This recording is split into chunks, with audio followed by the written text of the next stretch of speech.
So, that tune, there's a lot to get about that tune, actually. That tune came at a time where Aretha Franklin consciously decided to have an intersection between the sacred and the secular. She talks about an archetypal character, Sally Walker. And she says, Sally, get up and ride. Do you understand the liberatory context of that? She's actually calling into the seat of humanity and saying, get up. She's saying, ride. Your fiercest energy is your sexual energy. If we can dampen that, we can stay in control. Yeah. She's saying, Sally, don't let it happen. Get up and ride. Now, some will say Spirit in the Dark is talking about a dark state of consciousness, and that the Spirit comes in to awaken. But there's a really brilliant professor at Northwestern University who writes about Spirit in the Dark from the Black gay perspective. Quite a different meaning. Ride. Put your hands on your hips and cover your eyes, Sally. Ride. Ride. Move your pelvis in your seat right now. Ride. There is some creative life force that has been suppressed, that has been dampened, that has been told it is wrong, it is bad. And if we can keep you asleep to your power, all kinds of things can happen behind the curtains. So for those of you who are still in your Sally Walker paradigm, it's time to ride. It's time to get up and ride. It's time to let your sexual life force energy be on full display. Now, here's an interesting thing. I like to talk about things that are not usually talked about in pulpit spaces. And even within this community, I'm told to quiet. Yes, no, it's important to understand that. Because otherwise, you're going to get seduced into thinking that this is something happening in Washington, D.C. Fear, will it get you no matter where you are, no matter how progressive you are, no matter how awake you like to say you are, but so long as Lola Wright is told by very bright members of her own community that she's off the mark, you can be sure the patriarchy is in full effect right up in this spot. So don't think you're separate and apart from it. It's operating in you. It's operating in you. See, there was this very brilliant man named Ernest Holmes. He was a spiritual philosopher. He would ask this question: can you afford the consequences of the way you are thinking? That was the question he would walk on the planet. Can you afford the consequences of the way you are thinking? So when I get nonsense over here about the direction of Bodhi Spiritual Center, my new question, I'm just going to channel Ernest Holmes and say, can you afford the consequences of the way you are thinking? Because here's what I know. I am led by the spirit of my being. And when I talk about the injustices of humanity, that is a divine appointment. And if it makes you comfortable, good. Here's an interesting thing. In most Eastern and ancient traditions, the distinction between secular and spiritual does not exist. It is only in the Western world that there's even a context between the distinction of secular and spiritual. So when I am asked to moderate my mouthpiece to stay in a more spiritual context, you've been colonized. Just know that. Just know that. We believe that there is a power and presence for good that is imbuing all things. There is no place where it is not, except in the secular, apparently. If you think that, you've fallen asleep. If you think that, you've fallen asleep. 38% of 18 to 29-year-olds and 56% of LGBTQ 18 to 29-year-olds are religiously unaffiliated. And 27% of Americans say they are spiritual but not religious.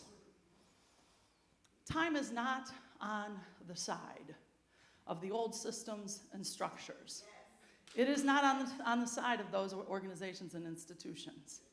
There is an unearthing. And Sally Walker, if you would step into your power, Sally Walker, if you would step into your authority, Sally Walker, who lives in all of us, Sally Walker, if you would allow yourself to be free and not a puppet for someone else's agenda, wow, what could be possible? I'm going to say a couple things today because I know we don't always believe Lola, but we do like to believe older white men, so I like to use them to make my point. So if that would be okay with you, I think I'll just go ahead and do that.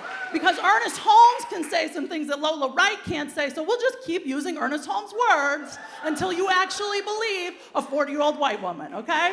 Great.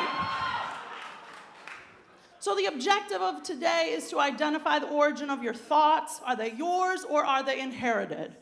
Do you consciously choose your thought forms or have they been implanted in you? Locate the hypnotic trance of fear. Determine if your life has become small and confined, led by your opinions and your fears, and shift. Here's what Ernest Holmes had to say. Become immune from the collective belief in a hypnotic power that sets itself up as an authority. Become immune from the collective belief in a hypnotic power that sets itself up as an authority. Seemingly benign, fairly obvious. Don't be seduced that there's something outside of you that has authority and dominion over your life. But let me read on. Become immune from the collective belief in a hypnotic power that sets itself up as an authority. There is no other authority than your own soul. This is Ernest Holmes, not Lola Wright. Leave authorities to smaller minds and to those who need a leader. Because of this, their own self-confessed weakness, and be free. Dare to stand amidst the eternal way and proclaim your own at one mint with the all power there is, was, or ever will be. Dare to say, I changed this pronoun. Dare to say, behold, I am she. Great men have come and gone, and behold, a greater now stands here where I stand. I am that one. I would like for you to read this part in quotations out loud as if you are speaking it for yourself. Have it reflect the pronouns that are authentic to you. I'm going to read it one more time. See if you're willing to step in the power and the authority that is required at this time in the evolution of humanity. So long as you are willing to outsource your power, safety, security, freedom, approval, and control to someone else or something else, voting will make no difference.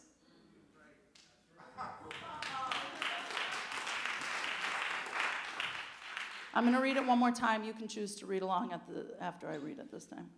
Behold, I am she. Great men have come and gone, and behold, a greater now stands here where I stand, and I am that one. Let me break this down just for a moment. You are the individualized manifestation of the Almighty, the infinite, the high and holy presence of all that is individualized uniquely as you. The great gift of this time on the planet is that there is such a movement to maintain power and authority that we have to get up off our lazy duffs and do something. Because for some of us, we could comfortably stay asleep. Let me take a detour, and then we'll get back to that affirmation, because there was this other thing that this Ernest Holmes said. The universe has no pets and knows no privileged class. The universe has no pets and knows no privileged class. So, you and I've been in this offering for 5 years, making this invitation to have the power and the ability to look at a thing and not become the thing. To look at the power and the privilege that is being unwieldy and being used irresponsibly. It's ancient to this country, but it's not the truth. So you have to be able to see both. The great recklessness of this conversation or this movement is the one that says there isn't something happening. Oh, there's something happening. There's something happening. There is something happening here.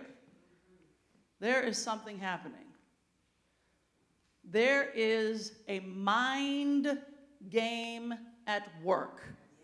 And if you allow yourself to have the privilege to rise and float away because you don't have the impact of it on a daily basis, then that is not these teachings. That's some other thing you're doing. That is some other thing you're doing. So let's go back to this affirmation. You can decide if you want to join me or not. You're speaking this about yourself to yourself. Behold, I am she. Great men have come and gone, and behold, a greater now stands here where I stand, and I am that one. That's the truth.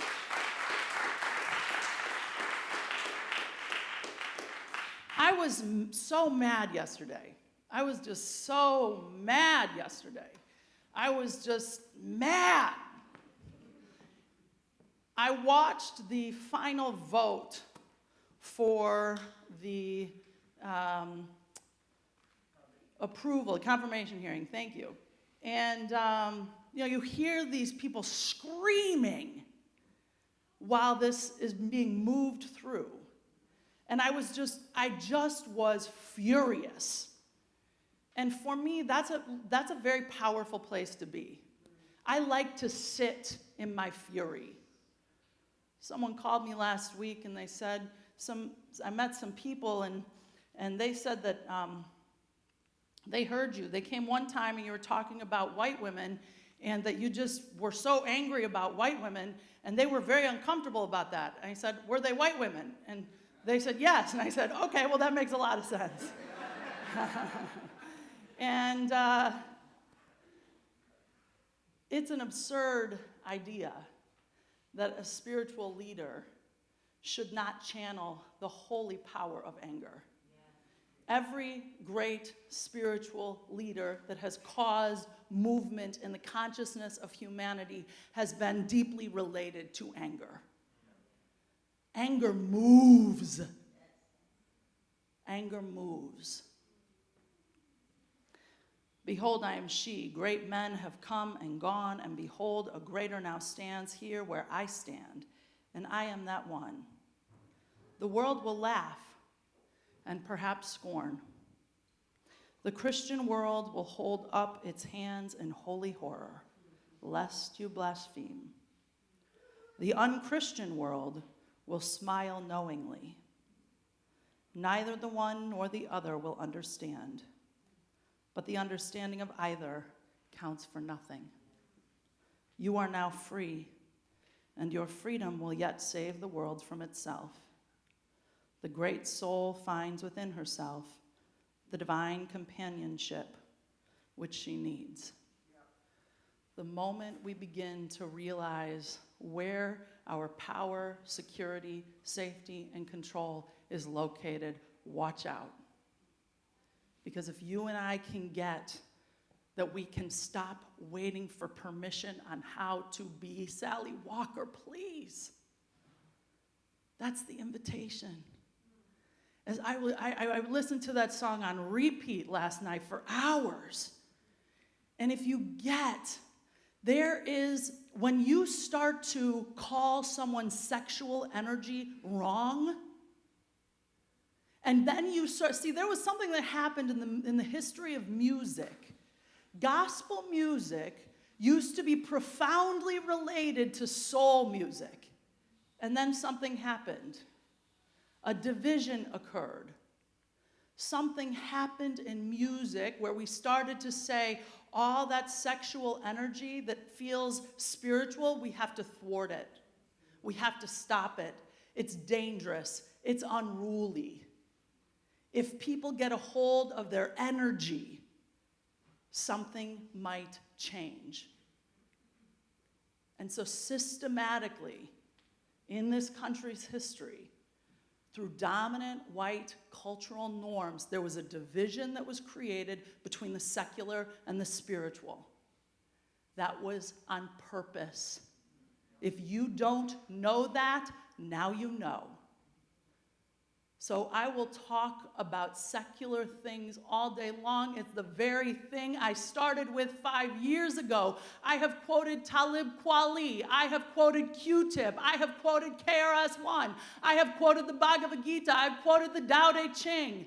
If you think there's a difference between the Tao Te Ching and KRS-One, you're missing the whole deal. You're missing the whole deal.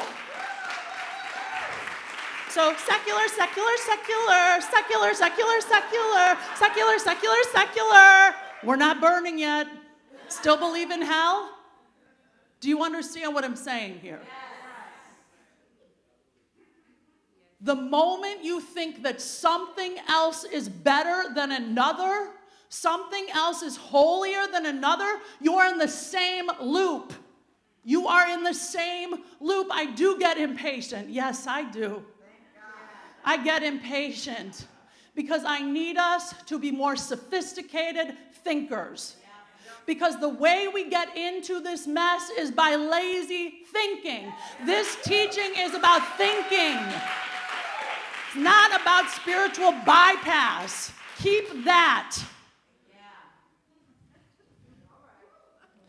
Ernest Holmes. Just to back it up. 1926, we refuse to be hypnotized into believing in any man-made mandate. A man-made mandate has come down. While it is a relief that someone who took the life of another seems to be having the illusion of justice, make no mistake about it, there is no justice here. A life has been lost, a body is laying down. Two people deeply entrenched in a system have lost their lives.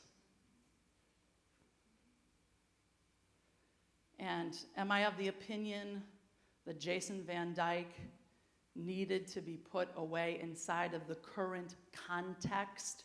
Yes. But I identify as a prison abolitionist. So locking someone up is never a real win. Do you understand what I'm saying? We are so deeply entrenched and entangled in this mess of separation that we'll go ahead and celebrate that. While this man's body lays gone, his spirit back into the ethers. While we had a mayor cover it up and an entire police force so afraid that they danced around this. There is some deep, troubling stuff occurring in our systems and structures. Do not allow yourself to be hypnotized. I spent all week in Ernest Holmes' references of the use of the word hypnotize. Interesting. It's in the 1926 version, not in the 1938 version. It's all over the 1926 version of The Science of Mind. He was a little too radical.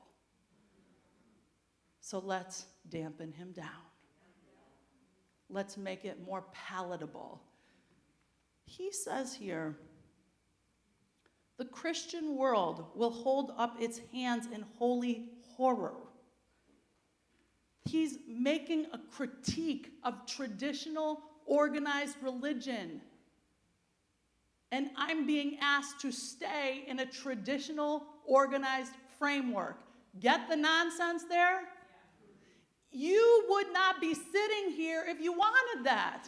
The United Church of Christ is not far.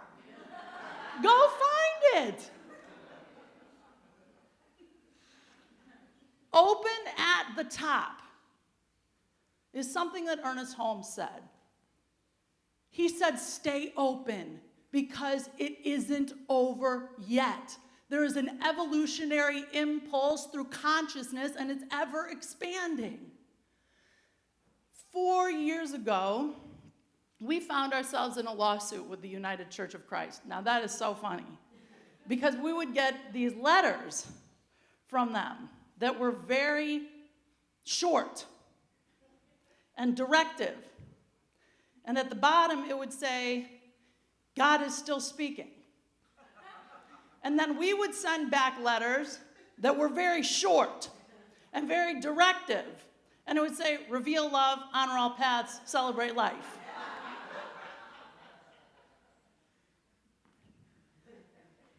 Wait a second. I think I said 38% of 18 to 29-year-olds and 56% of LGBTQ 18 to 29-year-olds are religiously unaffiliated. I can't imagine why. What a funny thing. Can you afford the consequences of the way you are thinking? See, this is a philosophy that invites you to interrogate the soul. The soul is your subconscious mind. You're asked to interrogate your assumptions, your beliefs. Ernest Holmes said, I don't care if you believe in a rock or a cloud. All I'm interested in is the power of belief. So if your God is a stone, great. You believe in something.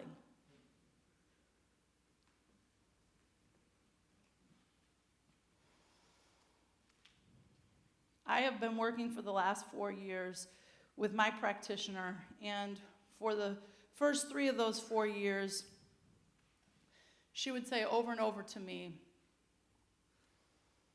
get out of your dualistic framework. Get out of the either-or paradigm. Shift into a transcendent space where unitive consciousness resides, where there is not an either-or but a both-and, where the secular and the spiritual can coexist. But can you hear when we are so scared of losing something as we evolve, we are not that different than the men sitting before Christine Blasey Ford.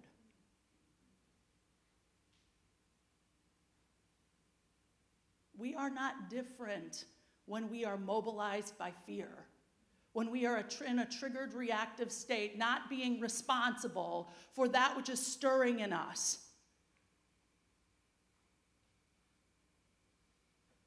I'm going to get angry.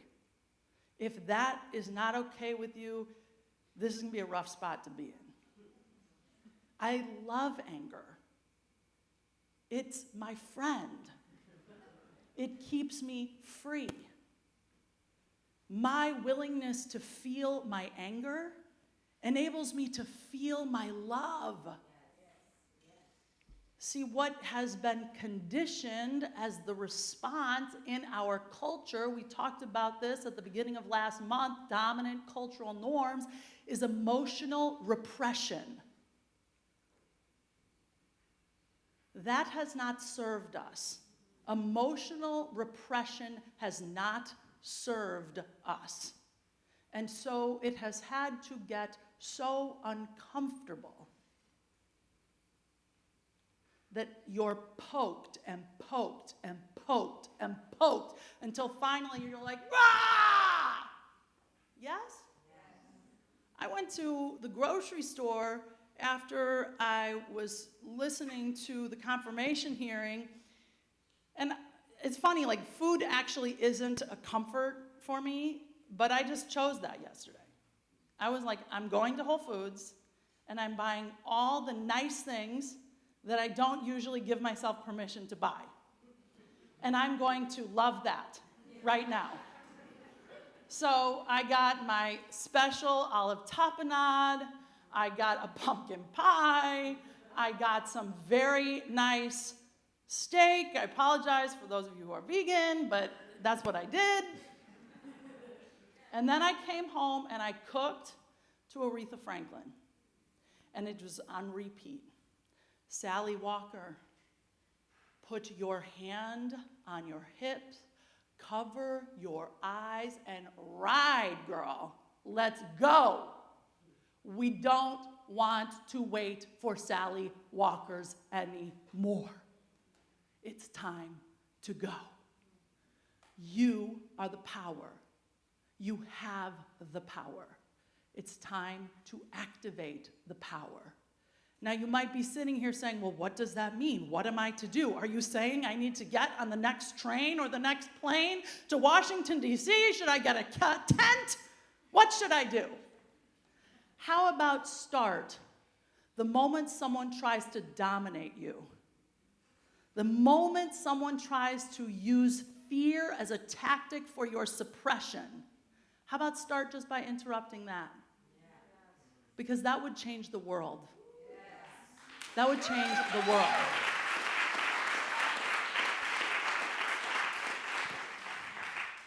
For me, to acquiesce to the voice of fear in this community that's asking me to be quiet is precisely what I will not do.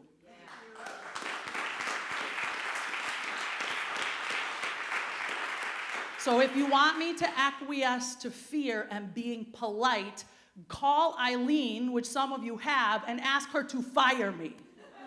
That's your girl right here. She's got you. And until that time, I'm just going to say what's true for the spirit of my being. There's some nonsense going on the planet, and it's been going on for too long, and it doesn't work. And it is not commensurate, it is not in integrity with the highest and holiest expression of who you are here to be. You are here to be a demonstration of love. And love sometimes gets angry, and that's okay. Even when the Dalai Lama tweets that anger is not nice, I'm like, that's nonsense. Like I really sit and I have a conversation with the Dalai Lama. That just does not make any sense. If you are God in form, how could anything that comes through you from a place of clean and conscious and holy space be wrong? That doesn't make sense. And I'm sorry, even the Dalai Lama has been conditioned in a patriarchal system. So even that I challenge. Do you understand what I'm saying? Bell Hooks said, patriarchy has no gender. So don't think just because you're a woman, you can't be in collusion. Wake up. Wake up. So on the day of the confirmation hearing, it was Fannie Lou Hamer's birthday. Sort of ironic timing. She said, it's time for America to get right. Ernest Holmes talked a lot about right thinking. So if you're not comfortable with Fannie Lou Hamer or Lola Wright, we could talk about Ernest Holmes. He talked a lot about right thinking. There is something not right in your thinking when you are hypnotized into an idea of separation. There is something not right with your thinking when you are seduced into your own personal agenda over the well-being of others. When my uncle was dying of AIDS, my grandmother, who was a devout social justice Catholic, took great issue with the narrative that something was fundamentally wrong with her son. The women in my family for my entire life have been called crazy. That's crazy. To be raised in a liberal, progressive family who is told over and over and over again that the women in your family who are speaking out against injustice are crazy is crazy. There was some kind of scripture, 10 to the least of these. If we don't pay attention to our most vulnerable parts of ourselves, and if we allow ourselves to get apathetic, resigned, tired, broken down, forget it. Can you afford the consequences of the way you are thinking? Because the universe has no pets and knows no privileged class. So the question becomes, who and what are you working with? Are you working with your small sense of self, or are you working with your high and holy sense of self? Because your capacity to think right now will make the difference. Voting will only be a distraction if the consciousness of humanity does not shift. Vote, but do way more than voting. Get honest with the thoughts that are in your mind and the way that they play out in your relationships. Take responsibility for the fear that runs you, and please stop vomiting it on everyone else. Because I, for one, am not interested. I'm interested in your holy self, not your wounded self. This place exists to stand for your holy nature. And when you indulge your fears, being very different than feeling fear, understand the distinction. Feeling fear, welcome. Getting in a loop, a trap of fear-based thinking, welcome to what we are seeing in Washington, D.C. So that's it. Happy Sunday.